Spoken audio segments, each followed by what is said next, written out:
All right, welcome back to Biashara Tuesday. Thank you for staying with us here. We're having a conversation on business, the economy, politics, and now we are switching things up to world politics. Having this discussion with the director of the New South Institute, Director Chipkin, is joining me on Zoom live from South Africa. It is they're trying to strengthen delicate democracies by building effective and accountable institutions. I'm seeing here on their website, of course, the various latest insights that they have been able to have a look at bridging communities through thinking. And the director, of course, will be telling us, of course, how the role of the New South Institute is like in the politics in South Africa and also in world politics. But first, let's just have a look at let's get to introduce the director first, and then we can switch to this conversation. Good morning to you, Director Chipkin. Good morning. Thank you very much for having me on Kenyan TV. It's a great honor and privilege. All right. How are things? Are you joining us from Johannesburg? I'm in Johannesburg. It's a little earlier than it is in Kenya, so fairly early in the morning here, but a lovely morning it seems. And we've just come after a day of what they call the national shutdown, the kind of a day of protest. So I think today will be a little calmer than yesterday was. Although, frankly, yesterday was calmer than what a lot of people expected. So generally fairly calm in South Africa. Right, true. And I think we're going to have a look at that difference in calm between South Africa and Kenya. Mass actions were experienced on both sides, but there was quite a huge difference in how it was handled by the government and the opposition as well. But, a bit later, we'll take a look at that. On your site, or in the message that you are trying to send, is that we are strengthening delicate democracies. What will you describe is a delicate democracy, and what's the one that's not a delicate democracy? Well, I think all democracies are delicate, and what we mean by that is fragile, but not in the sense of fragile states, which is the literature which has come to dominate the studies of many African countries. We think democracies as a particular kind of institution are inherently fragile. We've used this term delicate. It comes out of really the experience of South Africa, but I think of what we call in the New South, and I'll come to that in a moment. So we've now had 30 years of democratic government in South Africa. The experiences have been a real roller coaster, as I'm sure for those of you watching South Africa from East Africa are fully aware. For the purposes of this conversation, there were some notable shifts. The first decade of democracy, and perhaps a little longer, there are quite extraordinary achievements in terms of state building. We build a national treasury, a revenue services. These are remarkable achievements, given that you must understand that by the end of the apartheid period, the apartheid government had effectively broken the country up into a whole range of separate countries. There were at least 6 nominally independent countries, so-called, had been given independence, and then there were a whole lot of others which had various degrees of autonomy. Each one had their own public administrations, their own health departments, their own police departments, their own education departments. Within South Africa itself, the country had been fragmented according to race. So there were different educational departments on the basis of whether you were white or Indian or coloured. So extraordinary fragmentation of administrations, breaking up of the country into these virtually separate states. Right. Without, of course, legitimacy. So extraordinary achievements in the first decade and longer of democracy, of rebuilding, of building a sort of a unitary state.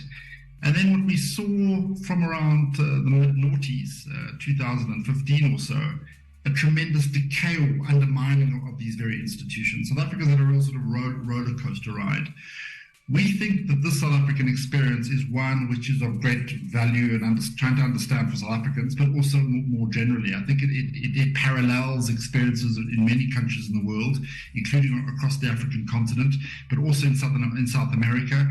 Why are we using the term New South? Because I think a lot of our experience resonates with experiences also in Eastern Europe. So we're trying to bring the post-socialist experience, the transition away from socialism to some other kind of society in Eastern Europe, into comparison with the experience of post-apartheid and post-colonial societies. Yeah. In these environments, some of these transitions were directed towards democracy, and we think that that process has been very, very uneven in that regard, and we're trying to understand the complexities, especially from an institutional point of view, of why these transitions have been as complex as they have been. Right. Is this, would you say this rough transition or the troubled transition could be the reason behind the phenomenon now called as state capture? So we definitely think it's part of it, and for unexpected reasons. I know that there's this whole discourse in South Africa and Southern Africa and across the African continent of the sort of inherent corruption of leadership on the continent. We think that's nonsense. We don't think that African leaders or South African leaders or Southern African leaders are especially corrupt. What we're trying to understand is the institutional conditions under which corruption emerges. Mm-hmm. So what we pay a lot of attention to, and we think it's really important, is understanding the histories of civil service reform, of institutional reform. So we think a lot of the problems which South Africa has leading up to state capture are related to two things. The way in which the ruling party, the African National Congress, has understood itself as a ruling party in relationship to government, a tendency to conflate government and state, so a tendency both as a party and in terms of policy design to create spaces for the mixing of party appointments and state appointments. Mm-hmm. That's the first. And secondly is the way in which we went for new public management, which gave a tremendous autonomy to a whole core of managerial functions in the state, which the ANC were then able to deploy its own people into. So we're trying to understand state capture in relationship to these long institutional histories in South Africa. Mm-hmm. Interestingly enough, the term state capture, of course, comes out of the study of studies of post-Soviet society, of the transition away from socialism in the former Soviet Union and in Eastern Europe. So it's a term that's traveled from those countries, and we see there very similar kinds of political parties emerging, very similar relationships to the state. So we think that the point of comparison is very interesting. I suspect that in Kenya there are similar dynamics, certainly across Southern Africa, in Zimbabwe, for example, there's similar dynamics. Mm-hmm. South America is interesting because that dynamic hasn't manifested, but for interesting reasons related to the autonomy of the security of autonomy of the public service in relationship to, for example, the state. Right. So I was having a look at, of course, the various publications that the New South Institute has been doing, and yourself as well, the articles, and my most interesting one to begin with is the depersonalizing power. We have seen this appointment of executive officers to key state institutions across Africa, a complaint by majority of the citizens that maybe we are getting incompetent leaders into these positions, into these institutions, and reforms might be quite difficult when we have these kinds of leaders. Is there a way to depersonalize power? And what is it you could maybe point out through your research that you've done at the New South Institute? What will be the reason why we still have weak leaders coming into these executive positions? So we did this piece of sort of open-minded research just to get a sense of, from a legislative point of view, not a political point of view, just from a legal point of view, what is the situation of how senior officials in key departments, the National Treasury, for example, or the head of the police, or the head of the prosecutions authority, how are they appointed legislatively? What are the requirements? So this is not a question of the individuals involved, their biographies, their personalities. It's from a purely legislative point of view. And what do we find? We find something quite astonishing. Mm-hmm. That in South Africa, the legislative requirements are almost non-existent. In other words, they set almost no preconditions for those appointments. So I'll give you an example. In South Africa, the head of the police, the legislation doesn't require any experience of police work. It doesn't require any particular qualifications.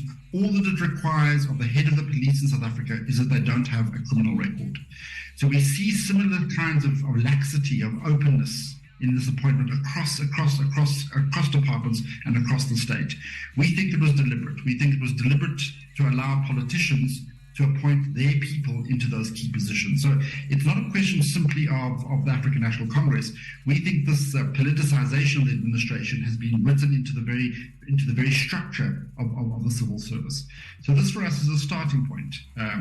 In order to start attracting the right kinds of people to those roles, we need to start with a process of structural reform. So it's not just about persuading the African National Congress or any particular ruling party, for example, not to deploy the wrong people, but rather we need to start with systems and processes. Let me just say one thing though. this politicization in South Africa does not come from nowhere. Don't forget, the post-apartheid government inherits a bureaucracy and a civil service largely from the apartheid period and from the Bantustans. It's deeply suspicious. The African National Congress is deeply suspicious for good reason that this apartheid public service is not going to implement its policies.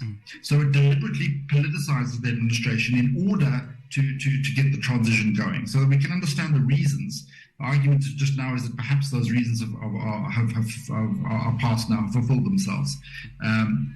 And we need to move on to a different dispensation. And then in that regard, we've had a breakthrough recently. Late last year, the South African cabinet endorsed a framework document for what they call professionalizing the public service. And one of the issues it's seeking to address is this kind of structural politicization of the South African public service. So I think from that point of view, there's some very hopeful green shoots in South Africa. Right. When we now switch back to the latest developments, such as especially the mass actions which have been experienced in Kenya and South Africa, structural reforms are quite a discussion as well there. So in Kenya, the opposition leader, Raila Odinga, is raising various issues, the cost of living being key among them. But the other one is the appointment of electoral officials, which he now says have been politicized to a point where the president might be appointing people maybe who will protect the next phase of election. So when you look at this as an expert in, of course, world politics, is this an expression of political differences, or are we addressing social grievances? Is there a line, or are these two things also addressed in the same regard? Yeah, it's a marvelous question. So our sense is that sometimes the most fundamental things are things which academics and policymakers, and for that matter journalists, and this is why I'm very happy to be on the show, tend not to focus on. So in South Africa and in Southern Africa, and I think in Eastern Europe and in Latin America as well, many of the dynamics that make democracy fragile is the inability of governments to be able to perform on their mandates, deliver services, the language we use in South Africa, provide electricity. I don't know if you know that in South Africa there's a massive electricity crisis. I'm in Johannesburg and we're often without electricity for up to 12 hours a day. There's a water crisis. Even though the dams are full, we sometimes don't have water in large parts of the country. So there's a real crisis of basic infrastructure, and this is related to the character of government. The constitution in South Africa, when it started, and I'm not sure of the situation in Kenya, and I suspect it's slightly different, went fairly far, not far enough though, fairly far in creating autonomy for some institutions. So we have a public protector, for example. We have tried to insulate some institutions from direct political interference. Interestingly enough, our electoral commission is fairly well insulated from direct political appointments. So it's quite difficult for any political party to second or direct their people directly into the commission.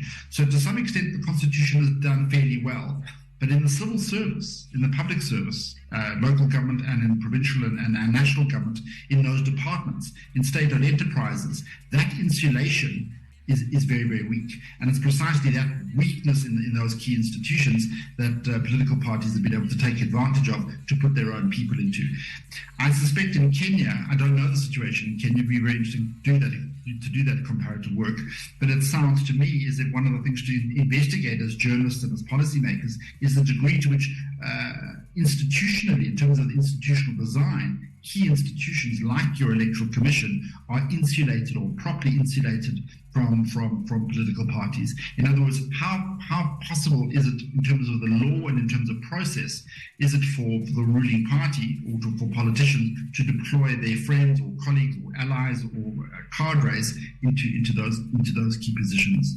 All right, great. And now, how would you advise governments in a delicate democracy to respond to such mass unrest? In Nairobi yesterday, several leaders who participated in those mass actions were arrested, including leaders in Senate, leaders in Parliament, and also the senator of the capital city of Kenya. I saw that in South Africa, the protesters were able to listen to their leaders and disperse peacefully, but it wasn't the same case in the streets of Nairobi and in various other towns where tear gas canisters were released to protesters, and also some of them including live ammunition. How does the government, or how will the government effectively respond to unrest in a way that it doesn't seem like they are, twisted or being twisted by the opposition, but still addressing the social grievances which are being raised by citizens?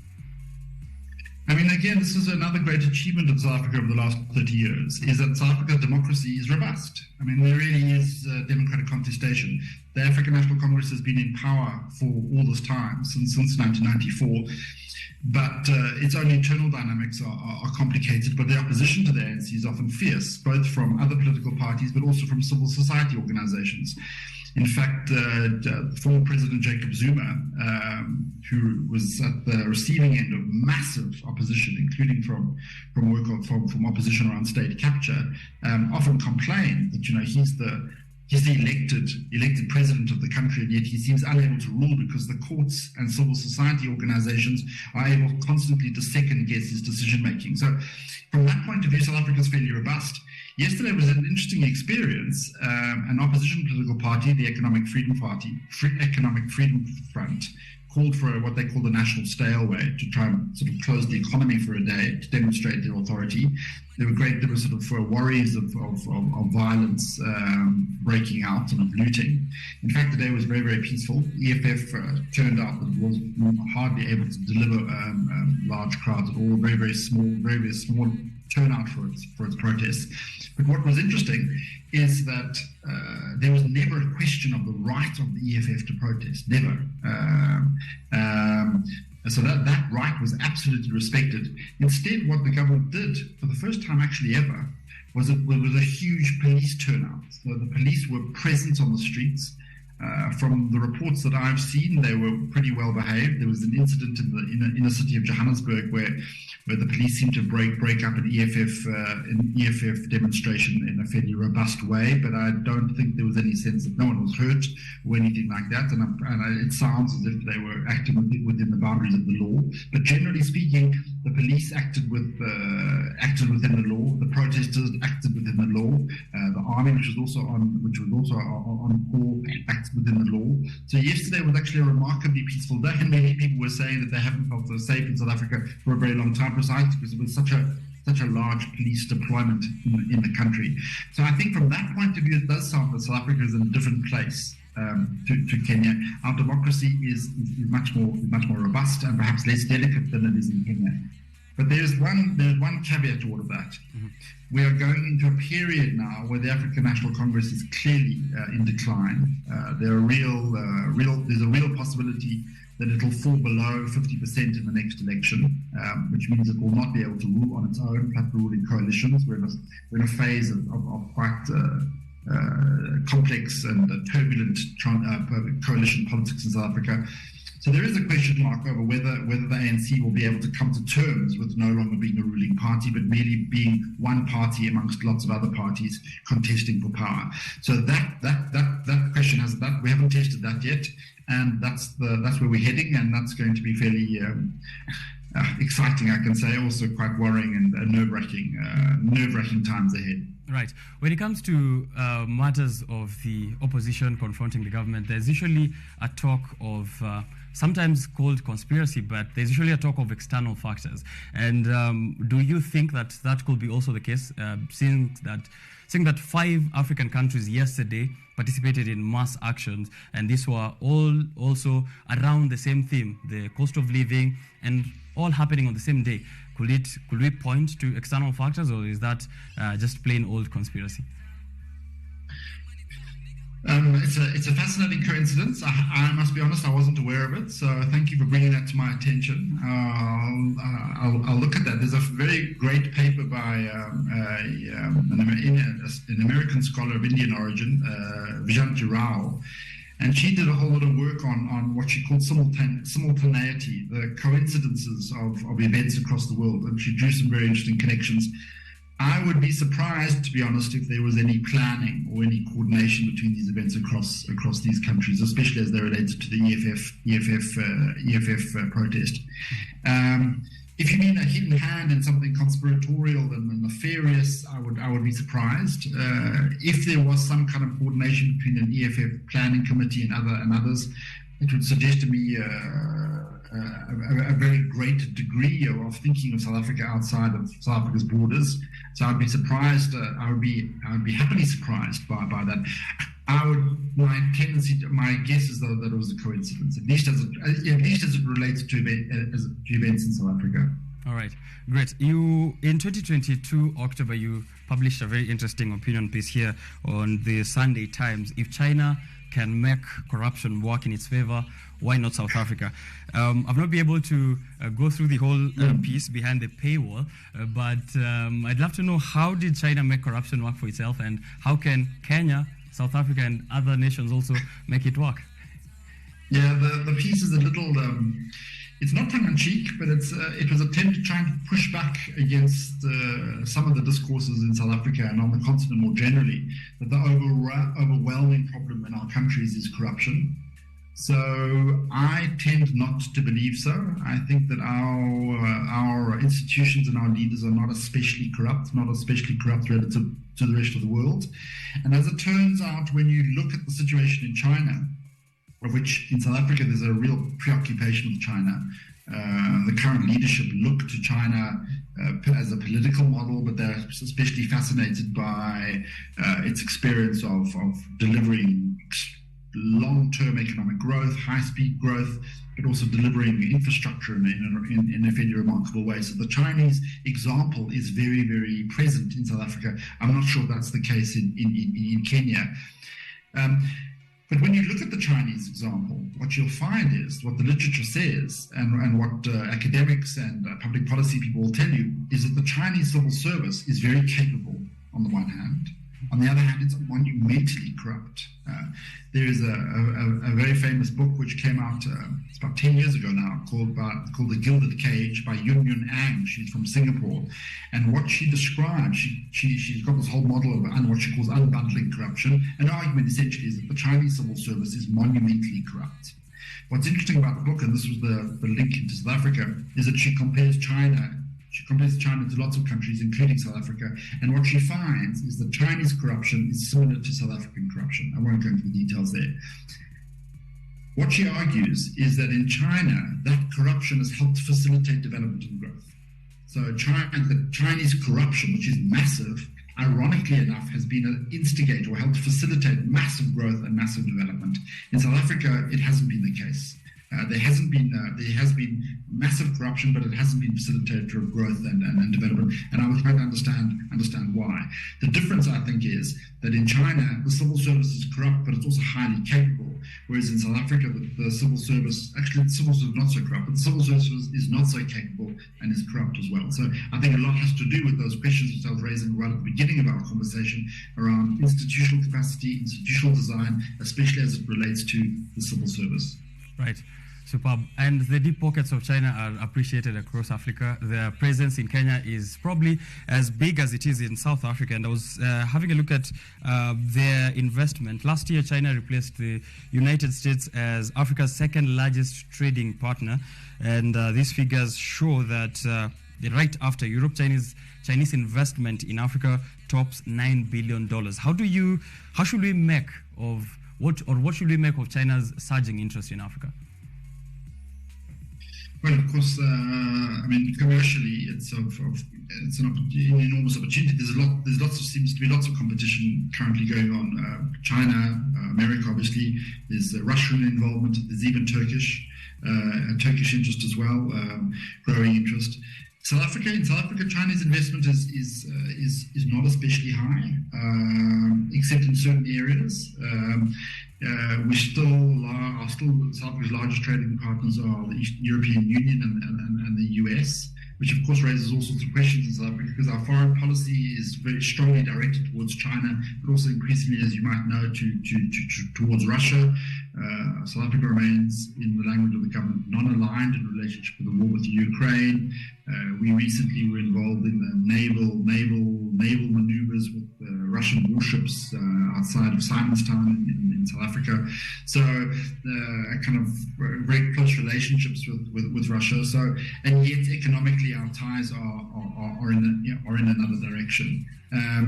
So in South Africa, there's all sorts of tensions around this. But I think China's played a very clever role in this regard. It hasn't tied its investments to notions of good governance or an anti-corruption agenda. It's been much more friendly or much more open-minded in relationship to the conditions of its investment. Although having said that, its investments are still quite commercially unambiguously need to be profitable. In South Africa, Chinese investment has a much more has a rockier. There's been a rockier tendency in South Africa. Chinese companies were heavily implicated in state capture, especially in the rail industries. Some of the huge corruption around state capture related to our national railway company, which bought at the most exorbitant prices. Chinese locomotives. So Chinese companies in this regard have been, and China more generally, have been implicated in that period, in that experience in South Africa. So there is some cloud over China in that regard. All right. Great. Thank you very much for those, of course, insights into various issues that are playing across democracies in Africa. How does the role of the New South Institute in strengthening these delicate democracies, what kind of impact are you looking to achieve, and how have you been doing that so far?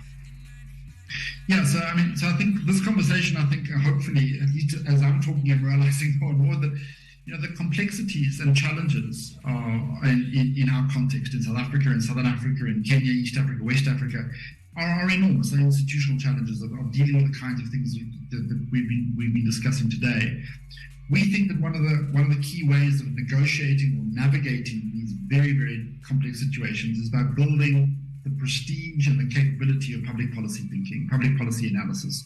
And that's really what the New South Institute is trying to do. We're trying to elevate the prestige and the capacity of public policy analysis in South Africa, in the region and across the continent. We're trying to link up with other think tanks on the continent, but elsewhere in the world.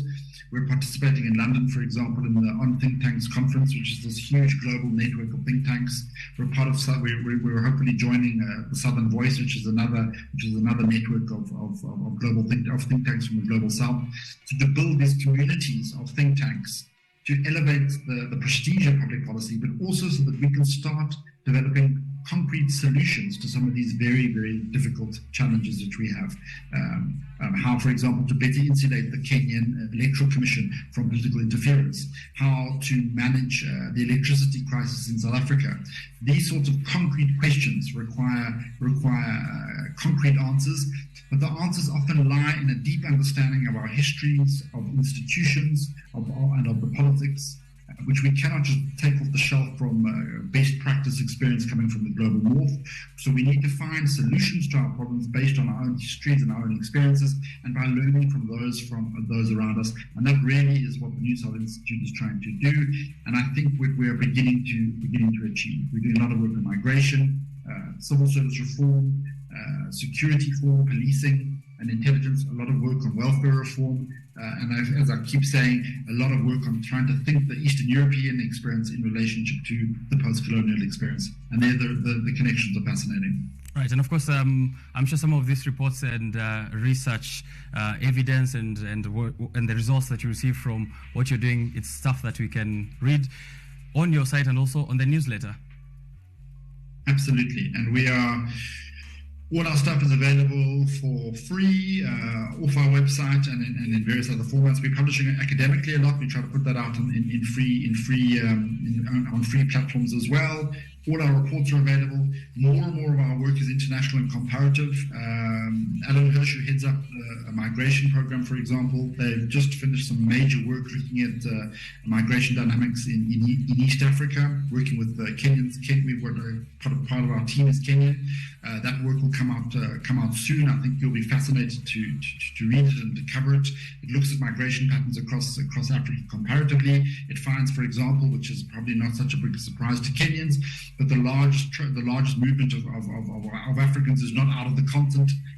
It's rather between African countries themselves, of which Kenya, of course, is a key site of migration, both inwards and outwards. Right. South Africa is as well. So all of this is available for free on our website. Please have a look at it. Right, thank you very much. And I'll be looking forward to that report, especially, and discussing it here on Biashara Tuesday with my other guests who will be here as experts. No, it's kind of hard to not discuss the electoral process when we're talking about democracy, and I think this is the last bit of this conversation, and I'd like to hear your input on this. The United Nations reports that Africa currently has the greatest number of countries that have democratic government since 1960s, and of course we can't. This is far from accurate to call the continent a place of free and fair elections. If we can borrow a leaf from the mass actions yesterday in Kenya and Nigeria, to be very specific, the key issues there as well were free and fair elections, a lack of free and fair elections in the previous rounds. Is this something that we can get to have soon? From reading the statements on the New South Institute, you believe that people with passion can change the world by building democracies and capable governments.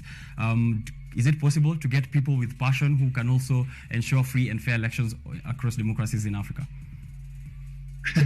Well, I do think that a lot of things are possible with commitment and with passion. The question of free and fair elections, of course, is a very tricky one, and it often relates to not just the design of those institutions, but the larger political economy of elections and politics in countries. South Africa does set an interesting example in this regard. We're a fairly troubled country at the moment. We've had a last decade of great difficulty. It hasn't ended quite as quickly as we expected in 2018. So those challenges continue, and things are looking quite difficult. But from a democratic point of view, South Africa remains fairly robust. Our elections are free and fair. They're fiercely contested. I think there's something in that model there around for other countries. More important, though, or as important as the elections, though, it's the quality of the legislative environment and the parliaments. And this is where we're doing a lot of work on parliamentary reform. How does one build the institution of parliament, over and above the party political contestation, build the institution of parliament so that it can play its role in the democracy more effectively? One of the challenges in South Africa is that even though we've had this robust democracy, robust elections, we've had a fairly weak parliament. So parliament itself has not played its democratic role effectively. And this was one of the findings, for example, of the state capture inquiry, that the parliament itself had not lived up to its constitutional responsibilities to hold the executive to account. I think these are difficult challenges, but I think they're solvable. It's possible to design institutions in such a way that they can't be captured or gamed by political parties. So I'm quite optimistic in all these areas that there are institutional solutions in many cases to some of these glaring problems. And this is why I think it's so important that the field of public policy is elevated in our context in South Africa and across the African continent and East Africa, but also that we start building the institutions to do the hard work to answer those questions in our local context. And that's very much what the NSI is trying to do, both in South Africa but across the African continent. So look out soon for an NSI office in Nairobi, potentially. That I would love. All right. Thank you very much. That is Mr. Chipkin, who's the director of the New South Institute in Johannesburg. A very important conversation we're having there on democracy in Africa and, of course, what the citizens and the governments can do together to build an effective and accountable institutions. Working on government and public action, strengthening delicate democracies is what they're doing over at the New South Institute. Thank you very much for creating time for us. Very early morning over at Johannesburg, but we are hoping that maybe sometime if you are here in Kenya physically, we can get to have this conversation, and also maybe for the various parts of research, policy making that you are doing, we can have a conversation as well. We would love it. All right. Yeah, super. All right. Thank you very much for having me.